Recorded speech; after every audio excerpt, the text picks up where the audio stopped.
কবে করা যায় আলোচনা করেছি। এটা নির্ধারণ হয়েছে যে রাষ্ট্রপতি অধিবেশন আহ্বানের যে প্রজ্ঞাপন, সেটা যেদিন সেশন হবে তার 15 দিন আগে কমপক্ষে প্রজ্ঞাপন করতে হয়।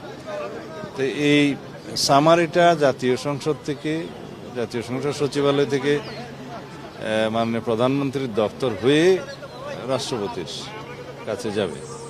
তো মহামান্য রাষ্ট্রপতি সেটা অনুমোদন করে সংসদ অধিবেশন আহ্বান করবেন। সেই মতে প্রধানমন্ত্রীর পরামর্শ ক্রমেই সংসদ অধিবেশন আহ্বান করবেন রাষ্ট্রপতি।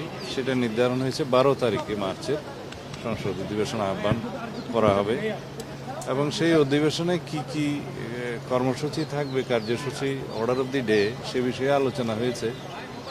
যেমন সেই অধিবেশনে স্পিকার, ডেপুটি স্পিকার নির্বাচিত হবে এবং ইন্টারিম গভর্নমেন্টের আমলে যে সমস্ত অধ্যাদেশ প্রণয়ন করা হয়েছে সেগুলো উপস্থাপন করা হবে, সুপ্রস্তাব হবে প্রথামাফিক এবং রাষ্ট্রপতির ভাষণ হবে।